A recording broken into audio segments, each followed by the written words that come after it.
Right Makes Might by Richard W. Wetherill. Chapter 1. Right Will Eventually Prevail. It is no secret that the world is in trouble.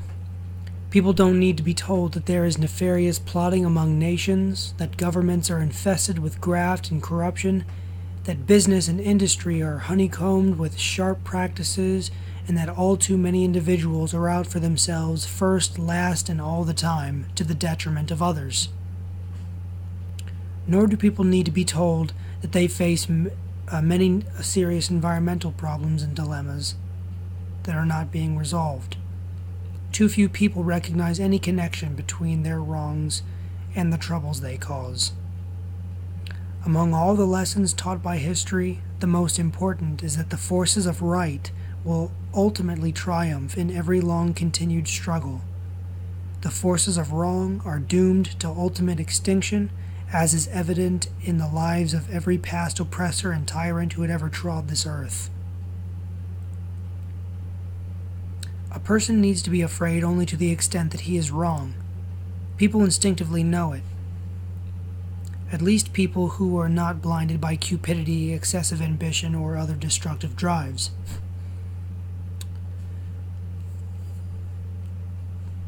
Just as would-be conquerors have striven to gain control by aggressive action, so have innumerable men and women chosen dishonest, innumerable shortcuts to their objectives, trying to stack the cards in their favor in the game of life. But right has a way of ultimately succeeding, as well as a definite short-term and immediate value.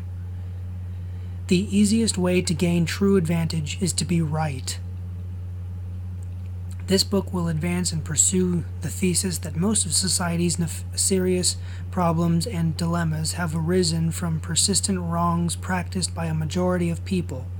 It will not be concerned with the rights and wrongs of smoking, drinking, gambling, or sex. It will seldom deal with fine distinctions of any sort. Instead, it will deal with the sort of wrongs that virtually every unbiased and objective observer would agree at once are both wrong and indefensible. It will show that behind almost every wrong there are one or more persons who caused and support it. It will show that almost every wrong is an expression of intentional or unintentional dishonesty on the part of those persons who caused and support it. It will show that masses of people are dishonest, both individually and collectively, and that there is dishonesty on virtually every level of society. It will show that society needs to practice fundamental honesty in its activities as a prelude to revolutionizing human thought. It will show that until people establish their thinking on a new plane of honesty, their basic problems cannot be solved. It will be established that honesty is the way to correct our human problems, and that there is no other. Thus, this book will pinpoint the exact nature of a delusion that has captured the minds of billions of people. Some who think there is nothing amiss, and others who know that something is amiss, but do not know what causes their fear and frustration. It will explain how to correct delusions people do not know they have. It will demonstrate that the result will not only be the elimination of trouble, but also the opening of hitherto unsuspected horizons of spectacular opportunity. It will describe the tools needed to spread the good word everywhere. If you believe in honesty not merely as an ideal, but as a daily reality, you are going to like this book.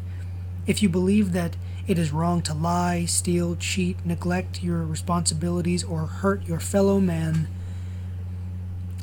this book contains no basic assertion you will resent. But if you are like the average person, you had better prepare yourself for a few shocks. At first, some of those shocks may be unsettling. Have the courage to look facts in the face. If you do, you are going to get several interesting and profitable surprises. Clearly, I am dealing with a touchy subject. If you want to know how touchy it is, select almost any person you know and accuse him of being dishonest. I am going to show that the majority of people are habitually dishonest. in several unnoticed but important ways. I'm going to show that many are dishonest on purpose for selfish gain and others for reasons they consider little short of holy. And I am going to show that those who are dishonest only for what they consider good reasons are just as dishonest and detrimental to human welfare as those who are dishonest only for selfish gain. For a person keenly conscious of his own past mistakes, it has taken courage to make the assertions you have been reading, and more courage to make the assertions to come. But be assured that I do not feel cocky about them, because I learned what happens when you make mistakes by the simple process of making them.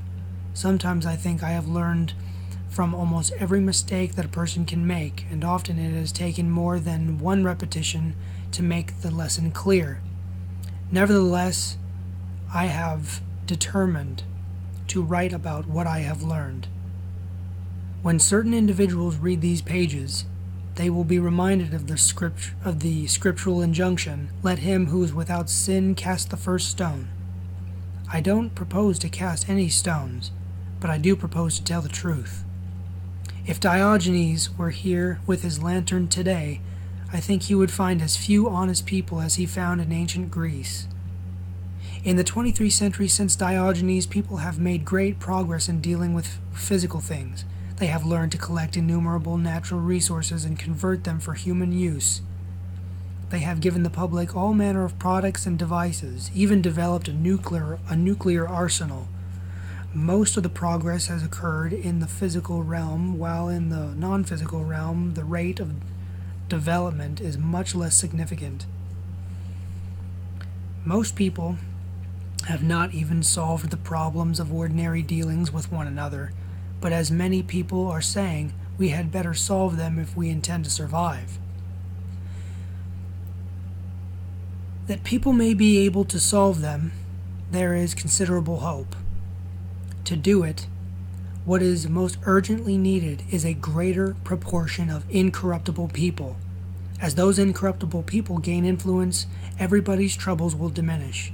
And when the facts get abroad, incorruptible people are likely to turn up on all sides.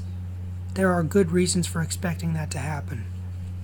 Most persons would agree that every individual wrong is likely to be detrimental to society as a whole, and that a world in which individual good damages the common good does not make sense. This book will make clear that every wrong is detrimental to the individual who causes and supports it. It will make clear that resort to widespread honesty will bring most of the universal troubles to an abrupt halt. More important, it will make clear that resort to honesty on the part of one individual anywhere will do much to stop trouble for him, without regard to what is done by others whom he cannot influence or control. There is just one sort of person for whom that will not be true. He is a person whose wrongs have already done irrevocable damage from which he cannot escape. It cannot be denied that there is great evil occurring in the world. Examples of obvious wrong are publicized every day, on every level of society, everywhere. To miss seeing those wrongs, a person would have to close his eyes to most current events. That is a sad commentary on human affairs, but people may as well face the facts. Otherwise, their minds are certain to be thrown off the paths of logic, and no more time should be wasted in confusion. The average person, by average person I mean the majority of all persons, has made so many compromises with his personal integrity that he hardly knows what real integrity is. So persistent have people's dishonest habits become that they usually go unrecognized. They have become embodied in our systems of public, private, and business life. There is no need to name specific people. It is enough to define 4 general groups that people fall into.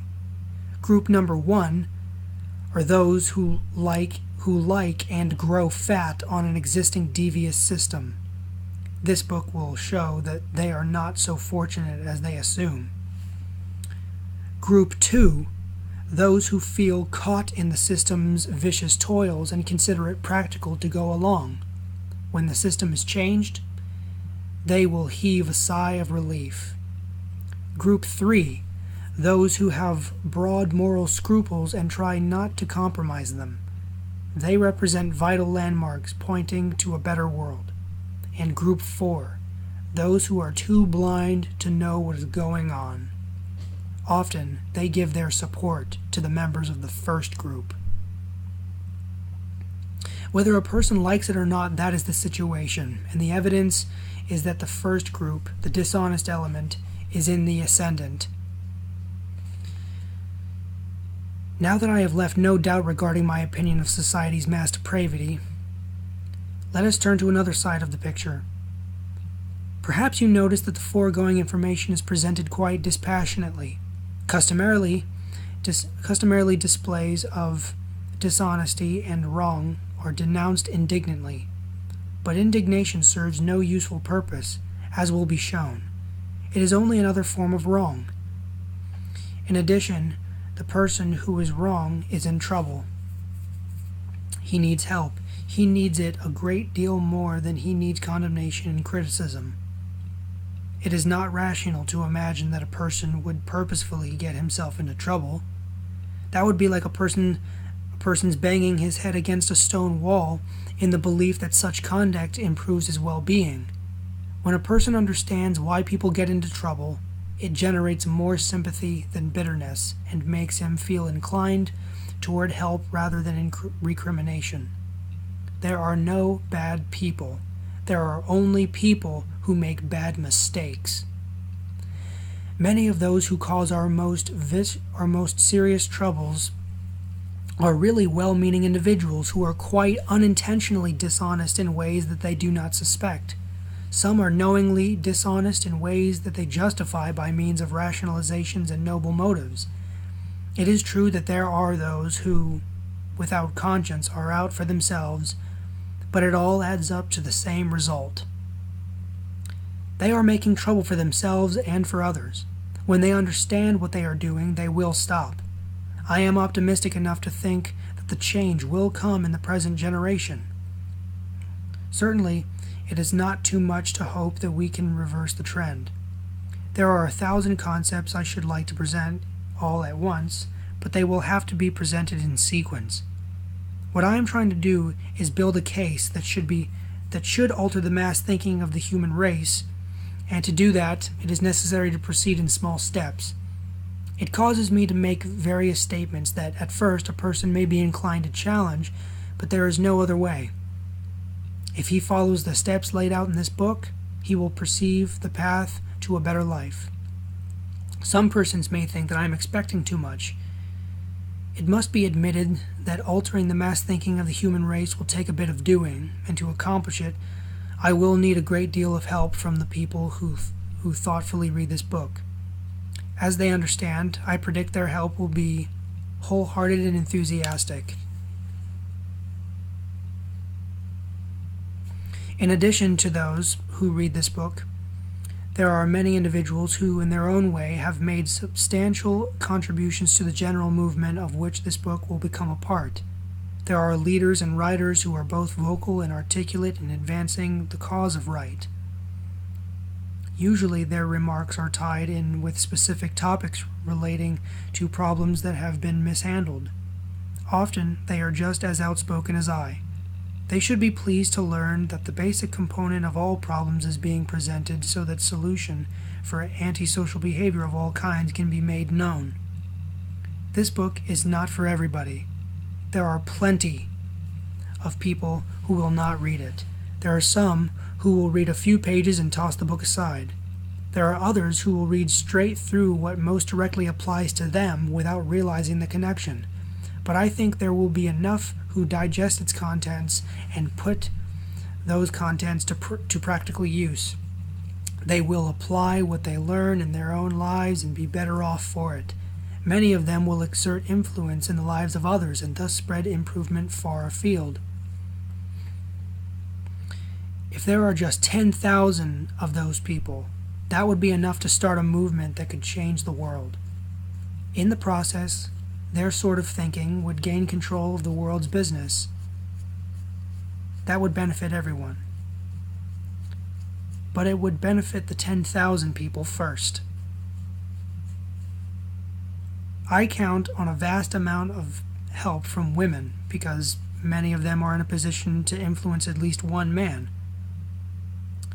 That they will do it in many cases, I have no doubt. A woman could hardly find a surer way of getting her husband or male friends advanced in their careers and earnings. Thus, she can combine a moral crusade with practical considerations and benefit in both respects. I also expect much help from the younger generation, although it will doubtless take time for their influence to make itself impressive. There are two reasons why their help is vital. One, their minds are not as cluttered by misinformation and prejudice that must be corrected and dislodged. The other reason is that soon they will be running our affairs. A few associates have advised me, write to the person with a 10-year-old mind. He's the person you must persuade. That approach could not be right. The person with a 10-year-old mind is not reached by writing to him, nor can I simplify a complicated presentation to suit his powers of absorption. But that is an academic matter, because the average 10-year-old can't or won't read anything important or serious even if put in his hand. After eliminating the people who can't or won't read anything serious and important, there are perhaps 25% of the population left, unless I am too optimistic. That group contains the group of influence who set much of the pattern for what is accepted by others. The bulk of the job must be done through them if it is to be done at all. As movement toward right thinking gains momentum, that influential group will be infused with ideas and plans of approach that will make their influence effective. By practical experience, I have learned that the lowest worker in the economic scale, including the person who reads least, is receptive to these ideas when skillfully presented. I have learned that he is often more quickly receptive than the person of greater emotional and intellectual maturity. He will usually not be a problem so long as there is someone willing and able to talk to him. That I can say with the voice of experience.